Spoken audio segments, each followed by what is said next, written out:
everyone, welcome to this week's episode of the SaaS Marketing Show. I'm not too sure what happened.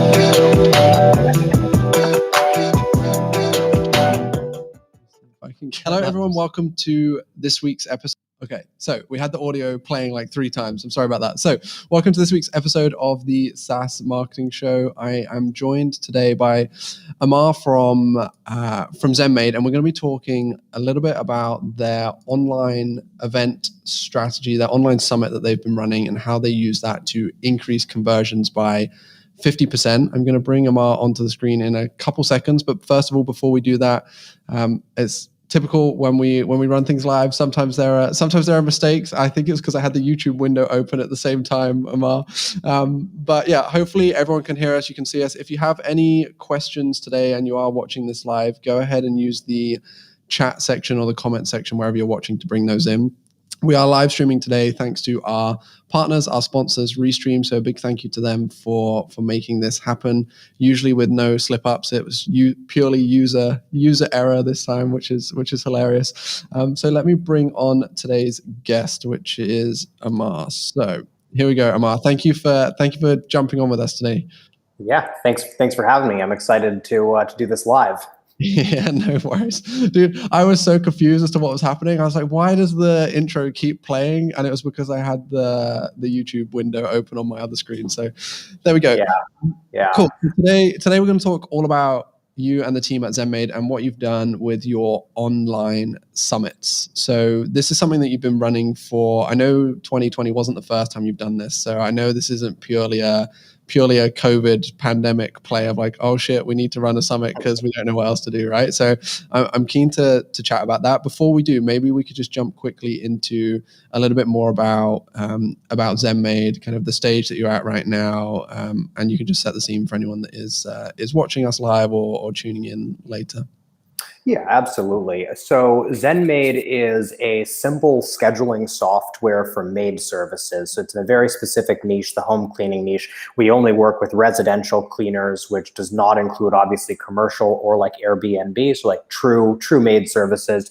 That's who we work with. So we've been doing that since 2013. Started off very slowly, but it's ramped up quite nicely over the past couple of years. So we have a team of about 25 people now, mostly part-time, like contractors and some agency help and stuff like that. I think we have maybe 4 people on the team that are actually full-time, and so we just crossed the $100,000 MRR mark a week or two ago, a couple of weeks ago, that we just crossed that. So that was like pretty big milestone for us.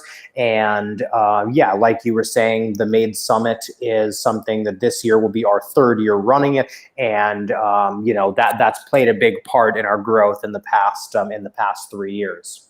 That's awesome. So let's talk about that then. Let's just jump straight into the Maid Summit. Like you said, this will be your 3rd year running that. How big a part of your growth has the summit been? Like I know it's hard to quantify that sometimes, right? But like when we look at how are you guys like attracting new customers, new users, etc. Like what are some of the other activities that you're doing as well alongside the summit, just so we can kind of put things into perspective, like how much impact something like this can and does have for you and the team? Yeah, so one thing is just my background is more in sales. I'm a non-technical founder. And so when I started the company, it was because I found that I really enjoyed marketing and no one would really give me a chance at it. So we do a lot of marketing stuff. That the summit was just one of many experiments that we've run. And it happened to really hit home with our audience and to work really well. And my favorite thing about it is that it essentially combines all of the other kind of advertising or marketing channels and elements that we've spent a bunch of time learning and developing over the years. So outside of the summit, we spend $15,000 a month on paid advertising that generates, obviously a bunch of leads. We do partnerships and cross promotions with industry partners. We have lots of articles that generate SEO traffic and, just general industry expertise that really gets emphasized, helps us to build the brand and to build trust and everything. We started off the company with cold email and cold calling. Right. And I'm probably forgetting about a couple of other things there, but I mean, that's kind of it in a nutshell. Okay, that makes sense. Okay, cool. And so with the summit itself, let's get into that. So I think, as we were saying before we started and just after we started this, like over the last year, online summits are becoming even more popular, right? Because there is no alternative. There's no like trade shows or anything else like that. I've seen that in the SaaS world, like live content, summits, webinars, etc., like have always been popular, right? Like everyone's used to watching webinars for like product overviews and Q&A sessions, or like webinars for top of funnel, lead acquisition, all this kind of stuff. People have been running that for a while, but only over the last year has it become even more important part of everybody's strategy.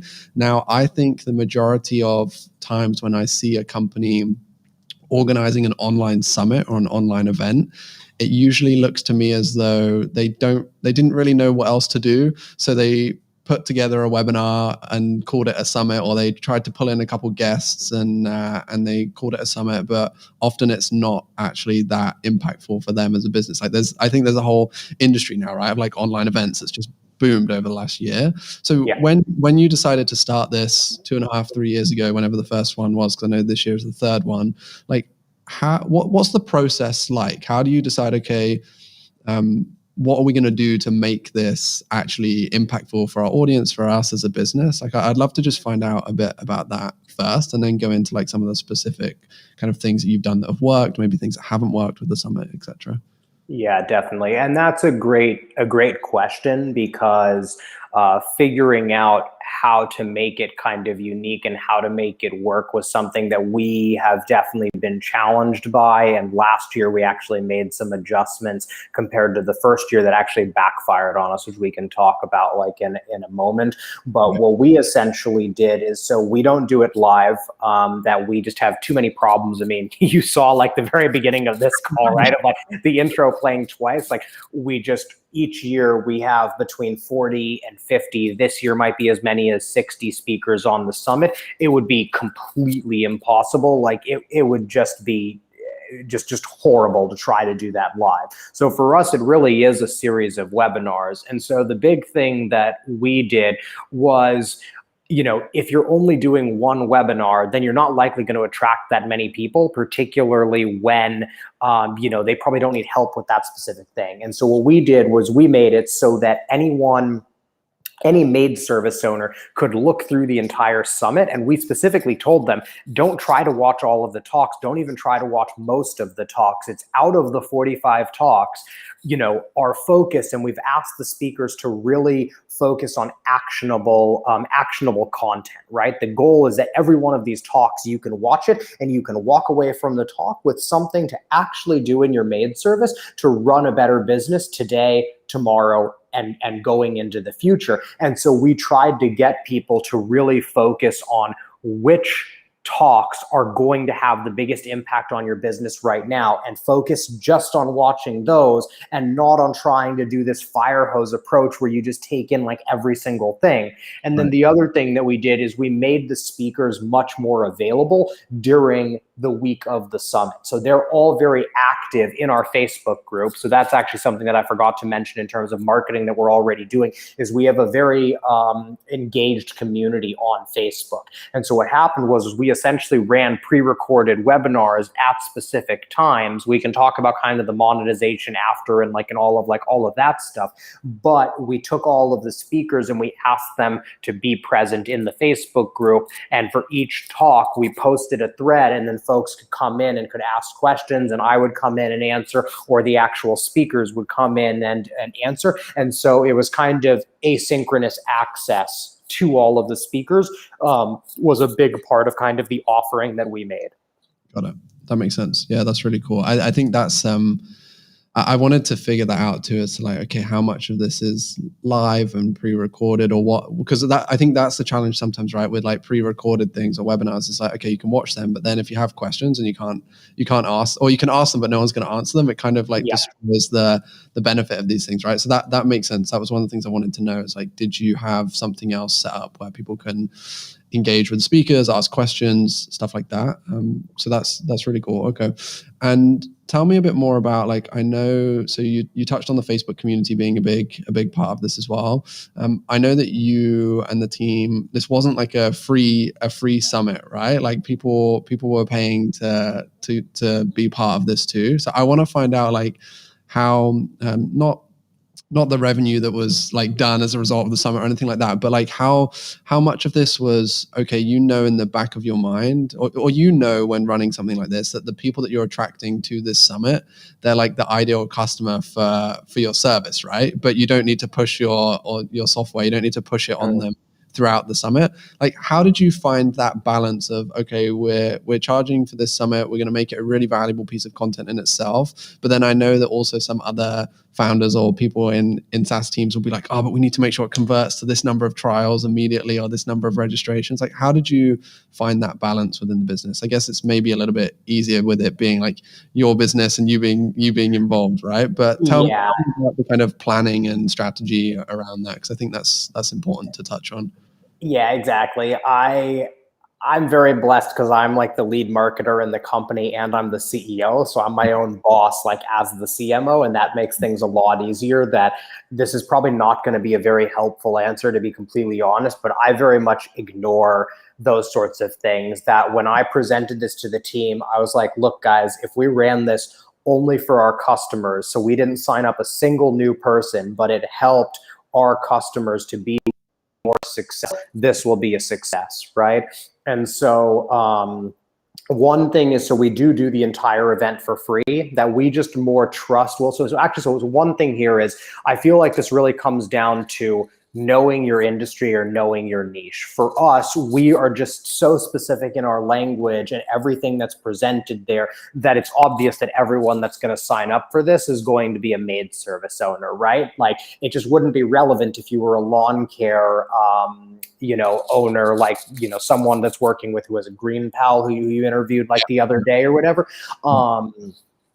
And so for us, we just knew that if we made this valuable to the industry and if we made it free, the goal of this was to create something that everyone in the industry would talk about without it being like they were talking about ZenMaid or endorsing ZenMaid. So that's why it's not the ZenMaid Summit. It's not the Maid Summit by ZenMaid. It's just the Maid Summit, right? And without it, signs up for the summit, joins our, sort of took that approach. Where you're seeing the pricing on the screen is we charged after the fact. So for us, the big like live element was, you can sign up and you can watch any of these talks, any of these 45 talks you can watch for free during this 1 week period, and then for the 2 days after. But we don't actually recommend that because you can't implement all the stuff. So if you want it 3 days after the spike is done, then you have to pay us for all of the replays and you get access to all of the replays for life. And then the other thing that we did that stacked on top of it even more is we also publish all of the summit talks for free over the following year. And we're very upfront about that as well. So you can pay for immediate access to all of them, or if you wait 52 weeks or 45 weeks or however long it takes us to get them all out, then you can access them all for free on YouTube.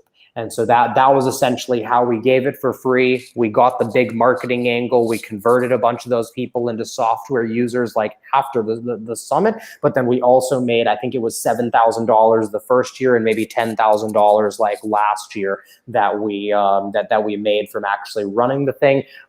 That's probably about break even when you take into account all of our costs and everything. But again, like, I don't pay attention too much to that stuff. I'm really not the best person to ask when it comes to numbers. But I think that's important though, right? Because like sometimes you just know the impact of marketing is like, that if you do this, it's going to work. Like it's clearly going to work, right? Like it doesn't matter if it doesn't make front end like profit. If just the fact that you can make sales on the front end of this and like quote unquote like break even on that part, like that's great in itself, right? Yeah, it's awesome. The value comes after. So that's really cool. One thing you said, which I want to pick up on, that I think would be very interesting for a lot of SaaS marketers to actually just consider and think about, is when they are running, whether it's summits, webinars, content campaigns, anything that they're doing. You talked about how basically the content itself, like this summit, was the like qualifier as to whether someone was relevant or not, because it's very, very clear, hey, look, if I'm attending your maid service like summit, then it's like you said, I'm not going to be in lawn care, I'm not going to be somewhere else. Like the title of the summit, everything that's going on, it shows that if you're attending that, you know that those are the right quality people. Like, of course, there's going to be some that don't necessarily fit into the ideal customer criteria or whatever, but they're going to be within that sphere.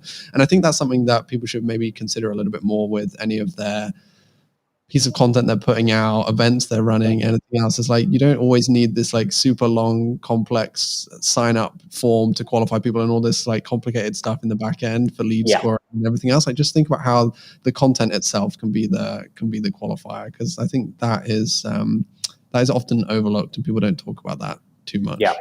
And also the speakers and the sponsors, right? That all the speakers work with our industry specifically. And like sponsors, we didn't have any the first year. Last year, the pseudo mistake that we made was we accepted a couple of sponsors that didn't work with our industry specifically. And so because of that, then they promoted it and they were trying to help, but because they didn't actually serve our specific industry, we were just one little part of it. They felt like they were wasting and asked most of their audience, which they were.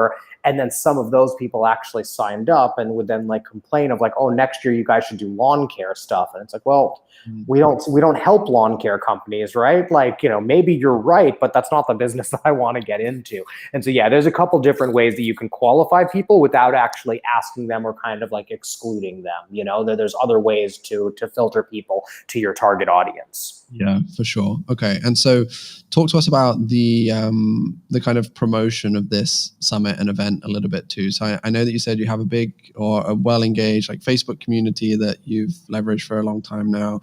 You said you were running like paid traffic for the business as a whole in general too.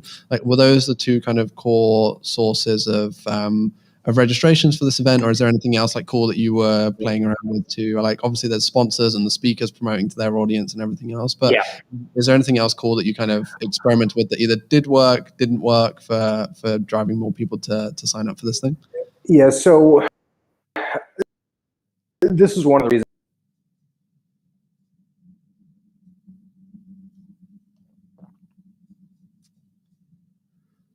Oh, we've lost you.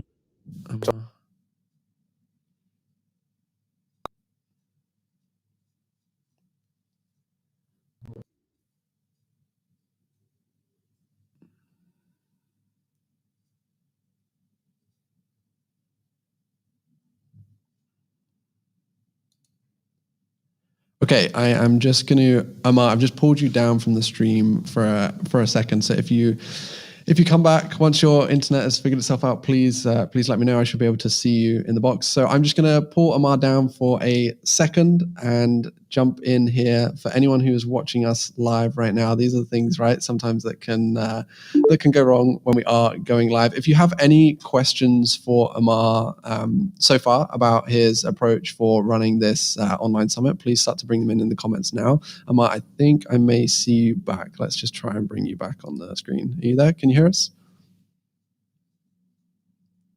Oh, it seems to be lagging out again, Amar. I'll give you a couple minutes. I'm just going to remove you. There we go. Okay, so this has been very interesting so far. We're going to go on the fly with this whilst we see if Amar can get back in and joining us. I know a lot of SaaS marketers out there have been experimenting with and running online summits, online events for a long time now. Over the last 12 months, it's something that's becoming more and more important to your strategy. So if you are thinking about running summits or you have any questions about online summits, please drop them in the comment section below right now. If you're watching this on the live stream, hopefully Amar will be able to come back in a few minutes and answer some of these for us and give you some support. In the meantime, I think something else people can consider when looking at running an online event or an online summit is whether or not they could live stream these talks, these events out to their audience. I know Amar was talking about running them in the Facebook group and maybe some other channels. So when he comes back, we'll talk to him about how he did that. But one way that you can take one video feed like this and stream it out to multiple places is through using a tool like Restream, how we're going live today. Now, I think Amar may have just joined us back, so I'm going to bring him back on. Hey, Amar, how you doing? We good? Yeah, I actually can't hear you. Oh, there we go. Okay, I think we're back. Yeah. Sorry, I was just saying that's island internet for you. No worries. You're good. So, okay, cool. So what you were asking before I got cut off there is how we sort of promoted it. And so the beautiful thing about the Maid Summit was that it allowed sort of everyone in the industry to talk about ZenMaid without talking about ZenMaid, because everyone that signed up for the Maid Summit joined our email list and then would learn about the software and blah, blah, blah.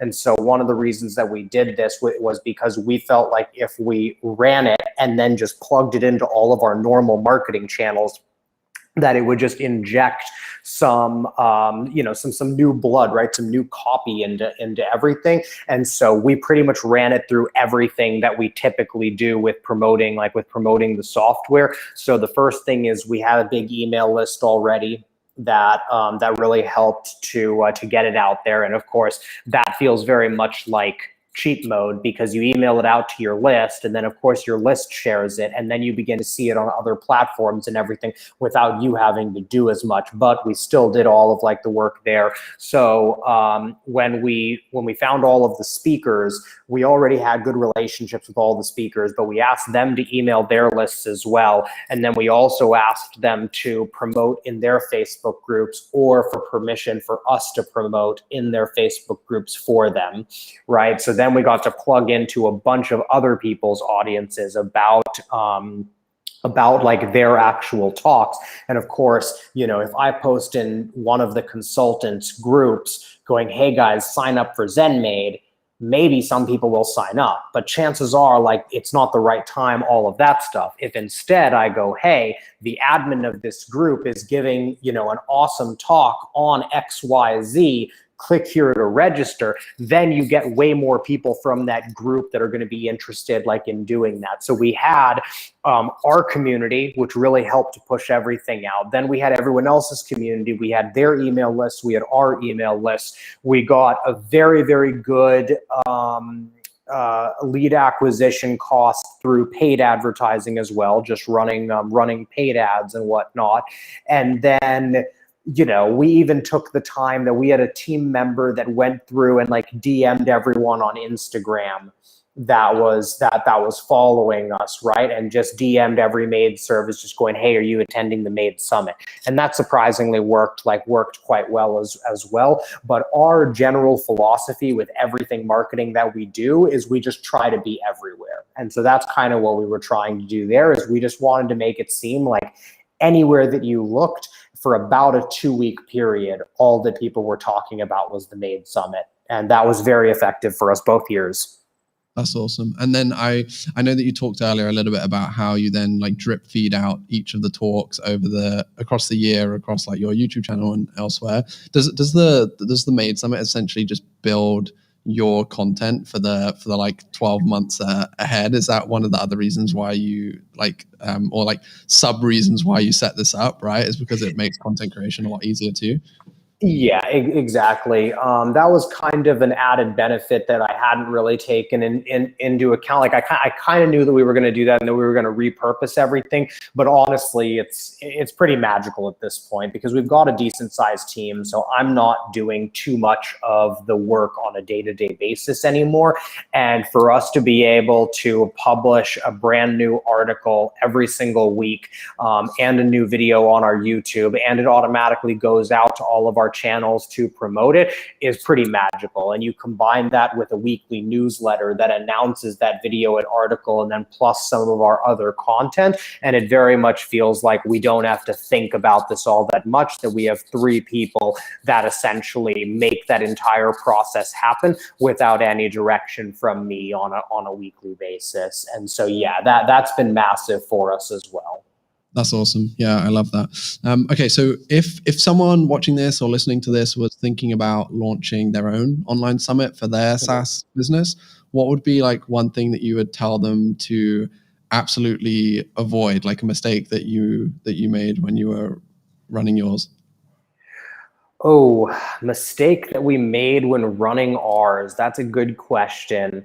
I mean, we didn't make it, but definitely be careful about doing it live. That the bigger that you do it, if you do it live, it just opens up so much more margin of error. So that's like a really big one. The mistake that I made last year was allowing sponsors to come in late, where they asked if they could sponsor the event. We said yes. And the truth is we didn't need the money. Like, it didn't really matter to us, the money that they were like offering us, but by accepting the sponsors rather late, the sponsors were expecting, you know, certain promos like with the summit of a dedicated email and a couple of things like that we didn't have planned in ahead of time. And so that really interrupted the schedule. Yeah, I mean, I don't know. I feel like we avoided a lot of the mistakes that could really like trip you up, but you know, it's plan it out. It's find articles online, find courses online that lay out the summit for you.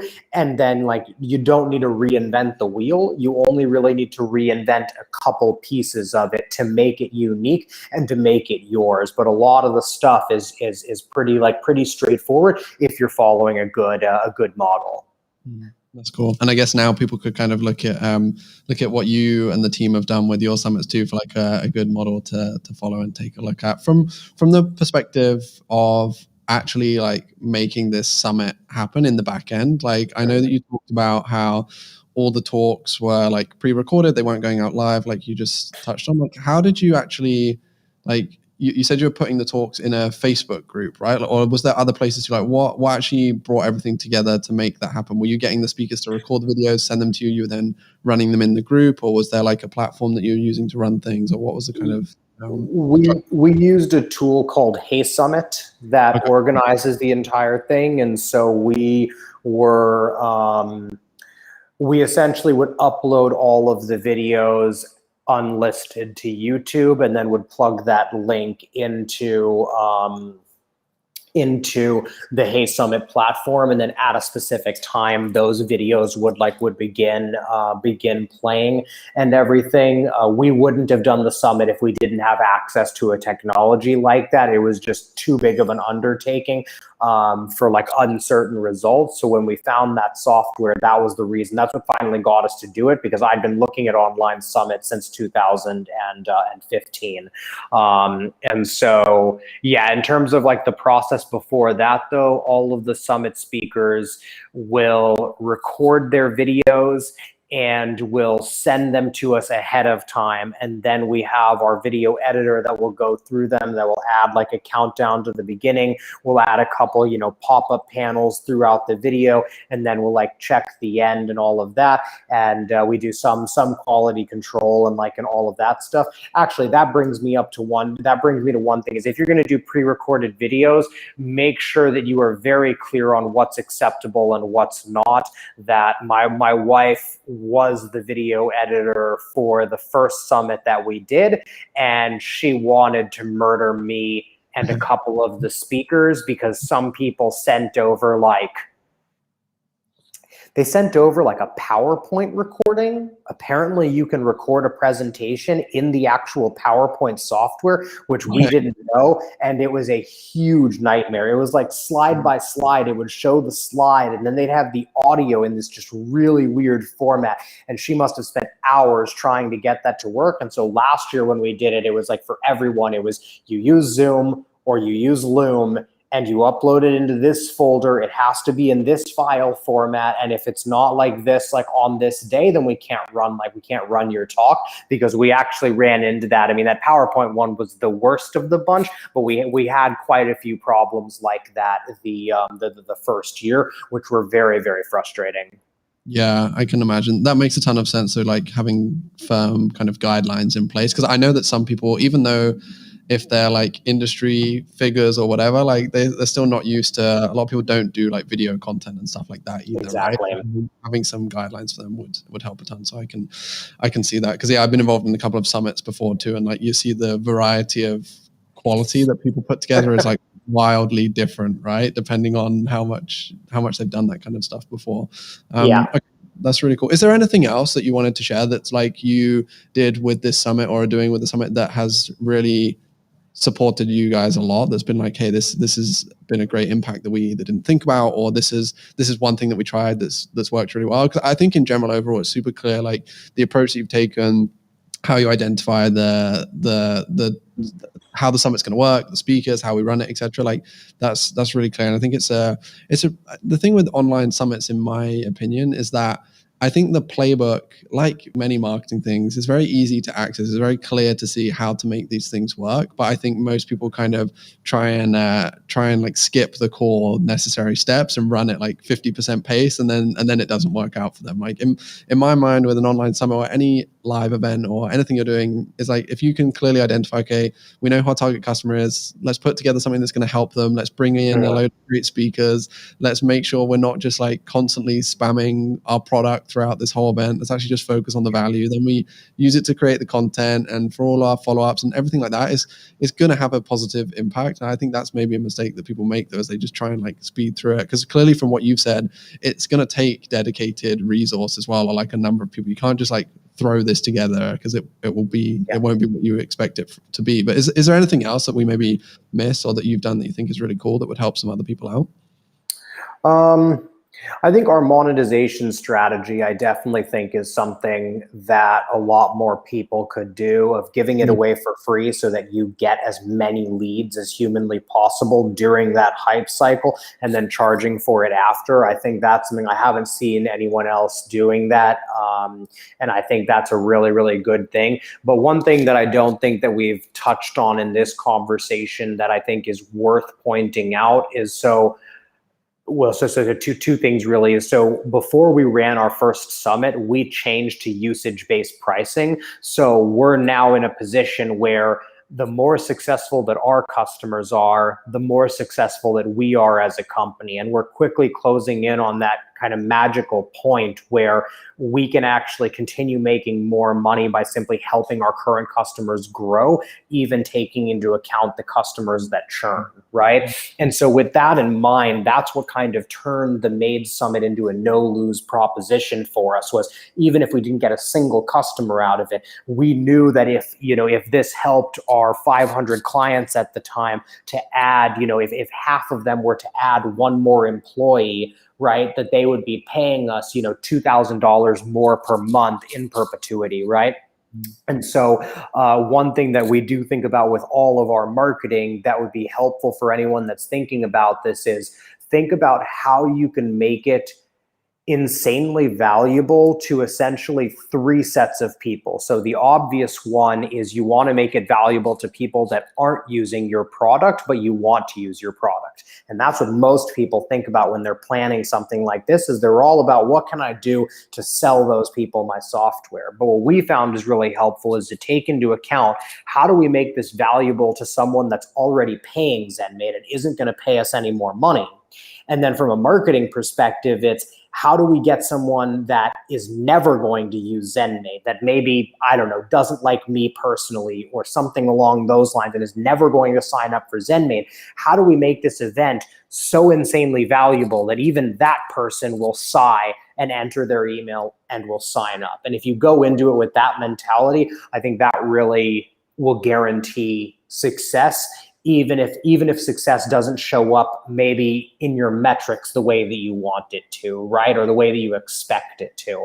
And then just the last thing to touch on there in terms of the results that we did get, we're a SaaS company. Things grow very consistently, but quite slowly, I feel like, in comparison to agencies and to lots of other business models. So it's very rare that you do something like a summit and it just doubles your business overnight, right? Because it takes time. Like, people have to be ready to sign up. There's an onboarding process. They've got to build up, blah, blah, blah.